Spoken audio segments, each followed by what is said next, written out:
something quietly catastrophic happens to a man the moment he makes himself too available.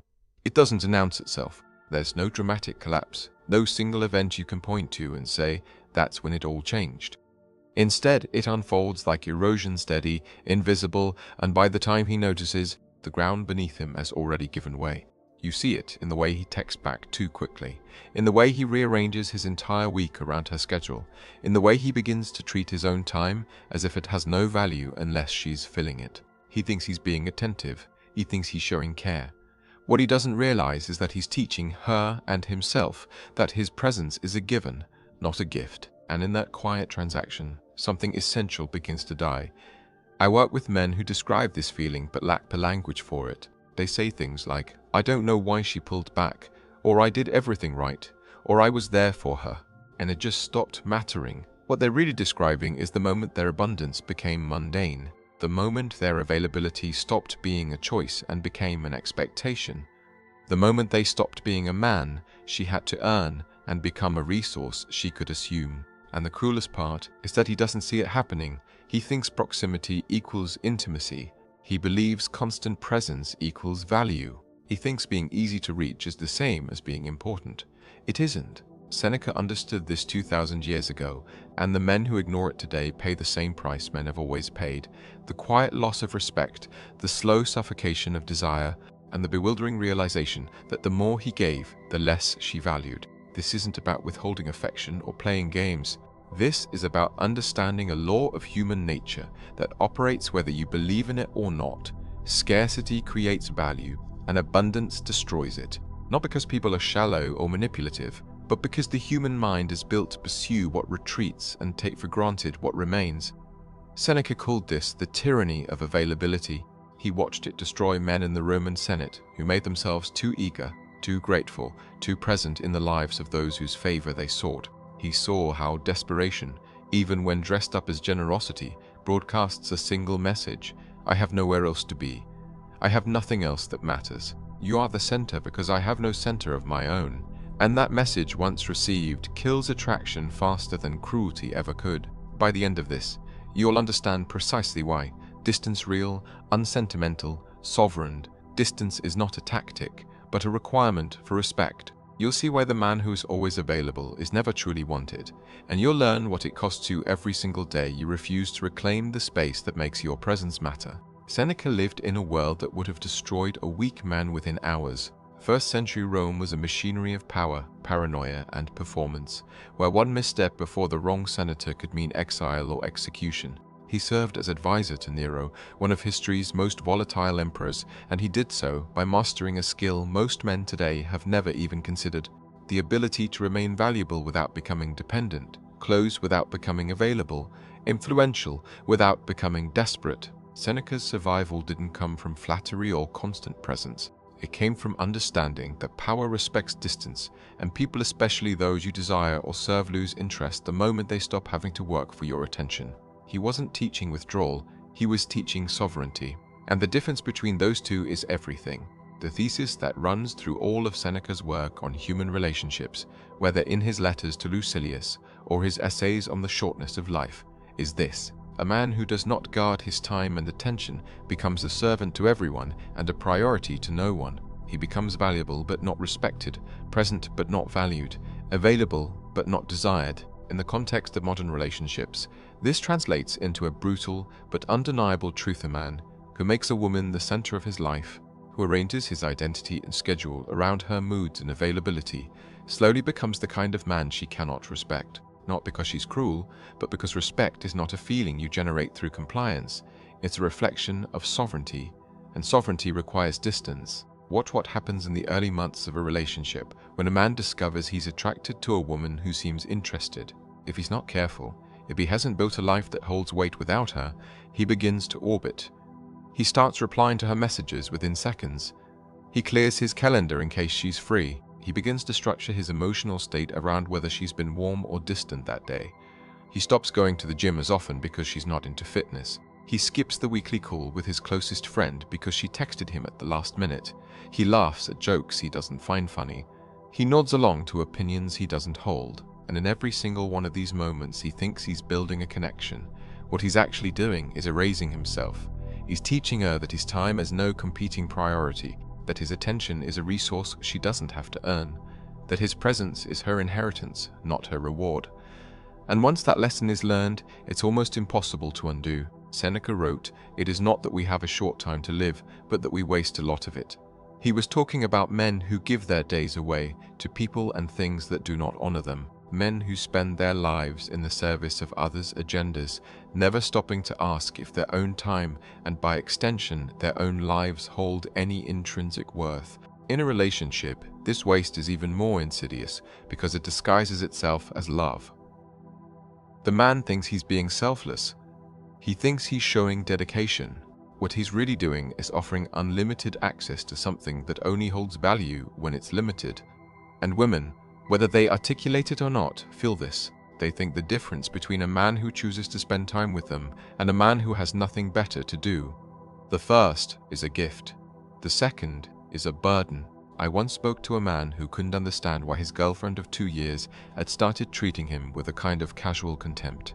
He described how he'd always been the one to initiate plans, always the one to smooth over conflicts, constantly the one to adjust. I was there for her, he said, as if that alone should have been enough. But when I asked him what he did outside of the relationship, what mission, what project, what community or craft commanded his attention, he went quiet. There was nothing. His life had become a waiting room for her availability, and she had stopped valuing him the moment she realized he had stopped valuing himself. That's the mechanism. That's how it works. She doesn't kill your purpose. She reflects its absence. Now let's go deeper into the psychological architecture of how this collapse actually happens, step by step, in the man's own interior life. Because the external signs over texting, constant availability, loss of hobbies are just symptoms. The real disease is happening in the way he begins to think about himself. It starts with a thought that feels noble. I want to make her feel secure. From there, he begins to interpret his own availability as proof of his character. He tells himself that being responsive, flexible, and accommodating is what good men do. And on the surface, that's not wrong. But there's a line, invisible and rarely discussed, where care turns into self-abandonment. Making her feel secure requires that he feel uncertain, where his identity starts to depend on her validation. And once he crosses that line, the dynamic is already broken. What the man thinks is happening, I'm building trust and showing her I'm reliable. I'm proving I care more than the other guys, she stated. What is really happening, according to Seneca's framework, he is handing over the governance of his own time, his own mood, his own sense of worth. He is externalizing his center, and a man without a center cannot command respect, because respect is a response to self-possession. The moment someone else's texting frequency dictates your emotional state, the moment your day feels empty unless she fills it, you have lost the war.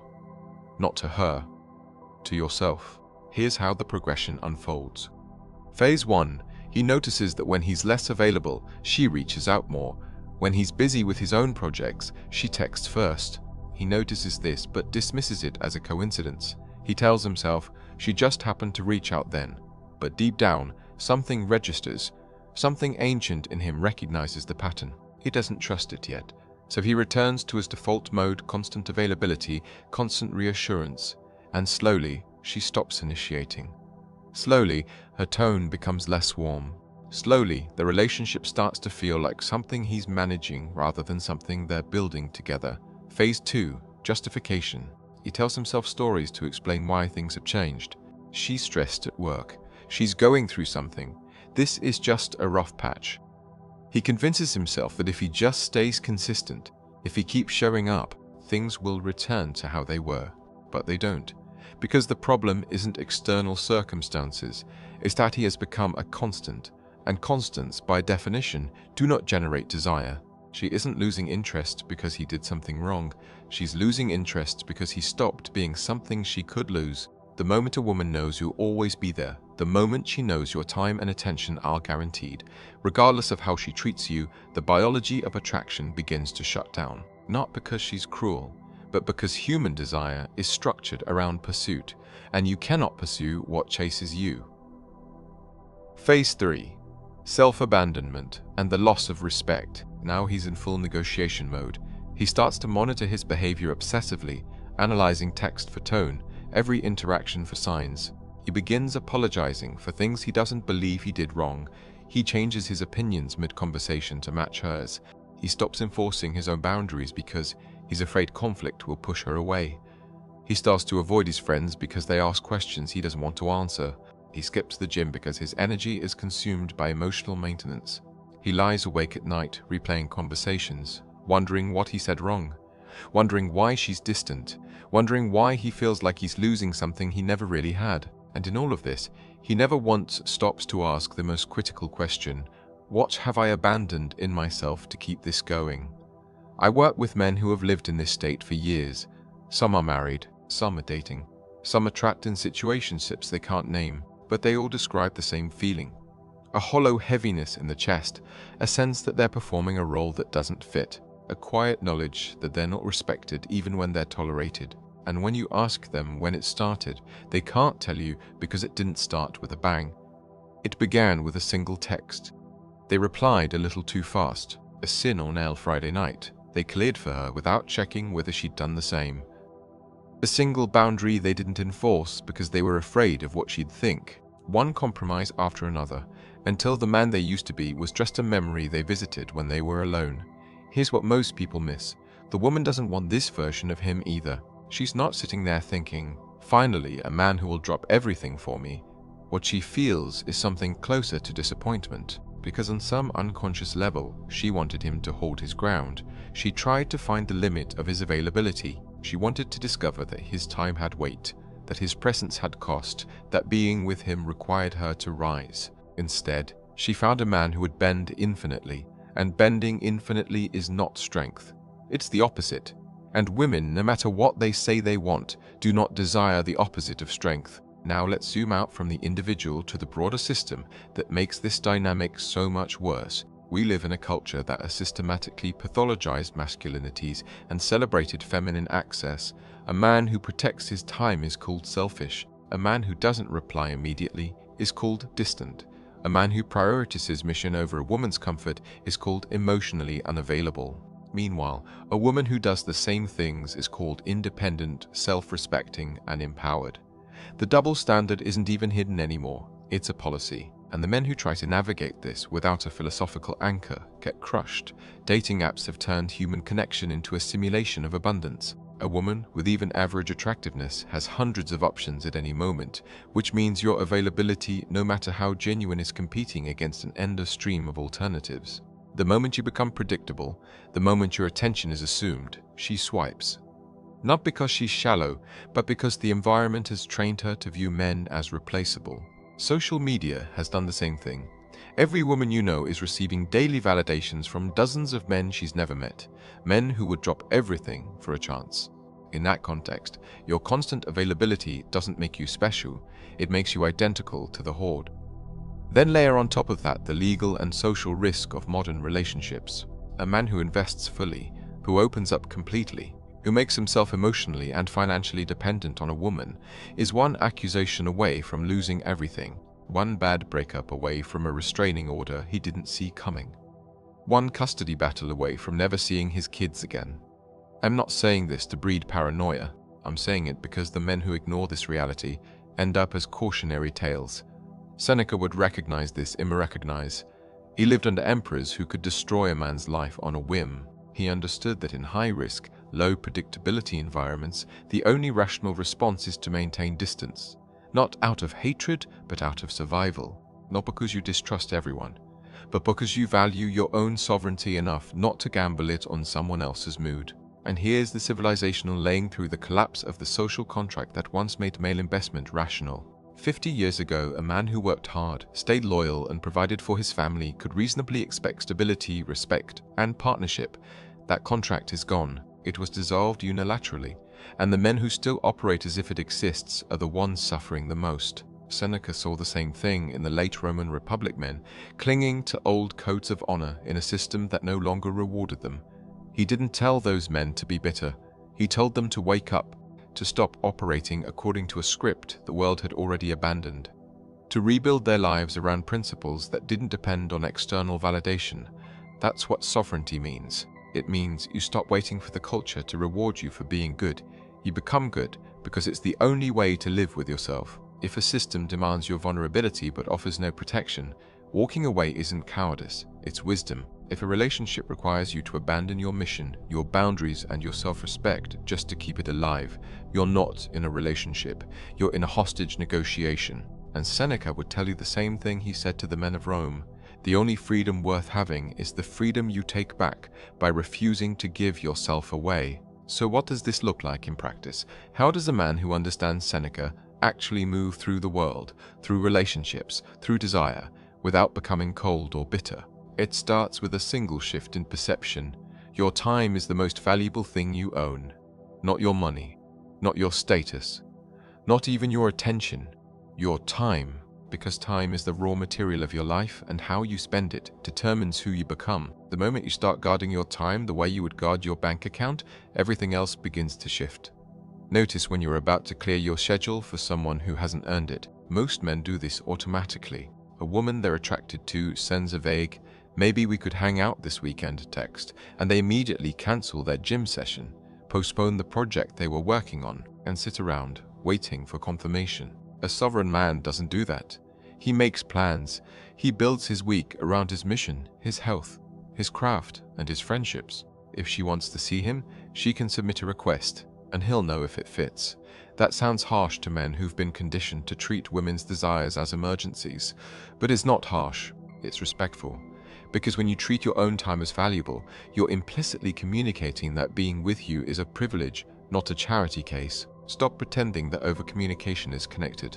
Most men text too much because they're anxious, not because they have something to say. They send good morning texts, good night texts, how's your day going texts, random memes, reaction gifs, anything to maintain the illusion of presence. But all of that noise keeps her from tuning you out. Seneca was obsessed with the idea of economy in communication. He believed that words should carry weight, that every letter he wrote should be worth the time it took to read. Apply that to your texts. Say less, which means more. Let silence do some of the work. If she reaches out, great. If she doesn't, that's information too. A man who is comfortable with silence is a man who doesn't need validation to feel whole. Refuse to negotiate your boundaries out of fear. This is where most men collapse. She pushes back on something, your gym time, your poker night, your weekend alone, to work on a project, and he immediately folds. He tells himself he's being flexible, but what he's really doing is teaching her that his boundaries are suggestions, not laws. A sovereign man doesn't argue about his boundaries. He doesn't defend them or explain them in detail. He simplifies them. I'm not available on Friday. I have plans. That's it. No apology. No justification. If she respects it, good. If she doesn't, that's also information. Because a woman who cannot tolerate your boundaries is a woman who does not respect your sovereignty. And without sovereignty, there is no respect. Without respect, there is no genuine desire.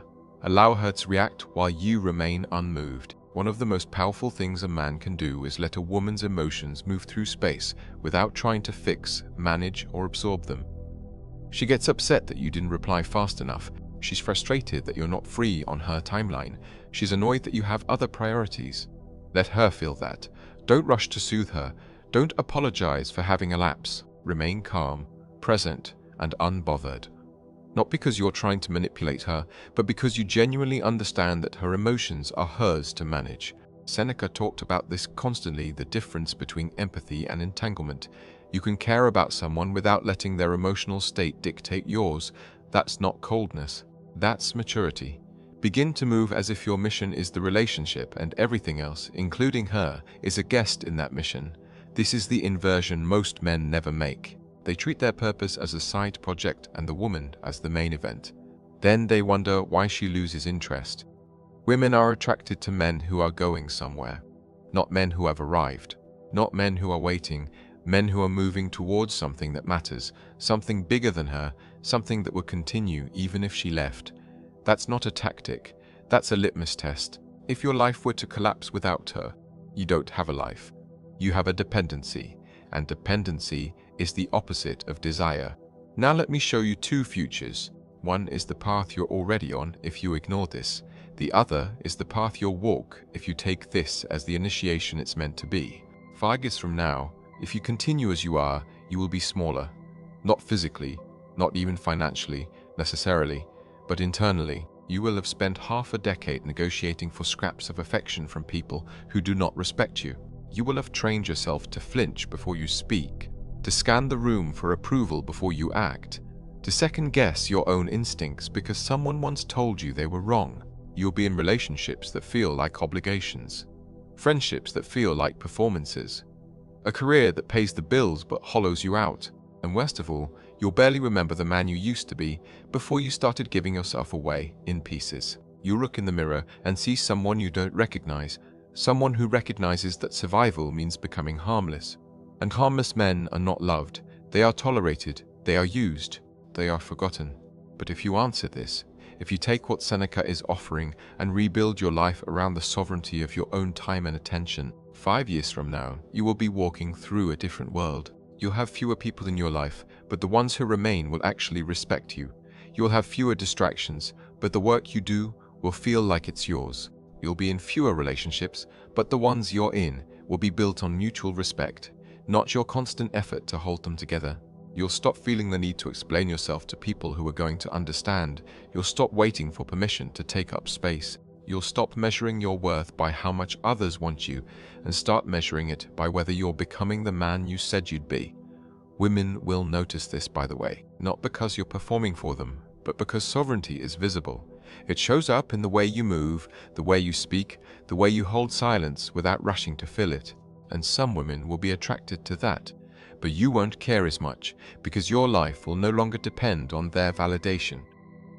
The path of sovereignty is more challenging at first. It's lonelier. It requires you to say no to things that feel good in the moment, but erode you over time.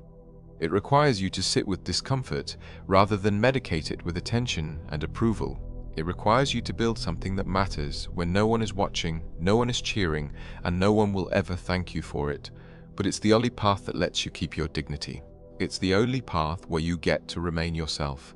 And in the long run, it's the only path where respect from yourself and others becomes possible. Seneca didn't write his letters because he thought philosophy would make life easier. He wrote them because he knew that most men, left to their own instincts, would give their lives away to forces that didn't care about them. He wrote because he wanted to leave behind a map for the men who were strong enough to choose difficulty over comfort, sovereignty over approval, truth over the lie that constant availability equals love. You're holding that map now. The only question is whether you'll follow it. A man who does not guard his time and attention becomes a servant to everyone and a priority to no one. That's the thesis. That's the warning. That's the law you've been breaking every time you made yourself too available, too eager, too present in the lives of people who never had to work for you. She doesn't kill your purpose. She reflects its absence. And if you're finally ready to stop blaming her for that, if you're prepared to reclaim the distance that makes your presence valuable, then share this with the men in your life who need to hear it. Subscribe and keep this work moving, because the men who understand this don't just survive. They lead. Withdrawal is not given to those who beg for it. It's inherited by those who no longer need it.